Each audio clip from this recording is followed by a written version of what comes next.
నాకు రిమ్మ దెంగే పండగ ఏదన్నా ఉందంటే అది రాఖీ పండగ అండి. అది రాఖీ పండగ ఎందుకు జరుపుకుంటారో కూడా ఎవ్వరికి తెలియదు, కామన్ సెన్స్ కూడా లేదు. అది అసలు పండగ ఎట్ట పుట్టిందో కూడా తెలియదు, క్లారిటీ లేదు.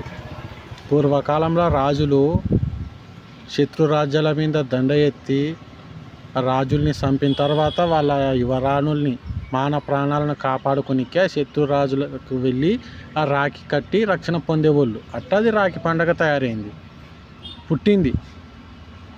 అట్ట ఇప్పుడు మేమేం చేస్తున్నాము, ఈ రాఖీలల్లా తీసుకుపోయి సొంత అన్నలకి సొంత తమ్మునికి కట్టి పండగ జరుపుకుంటున్నాము.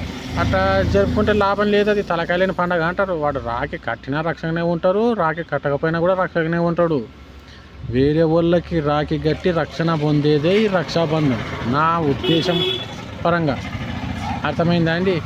ఏదైనా పండగ చేసినా ఏదన్నా ఎవరినన్నా ఏ విషయంలోనా సరే థింక్ చేయడం అలవాటు చేసుకోండి.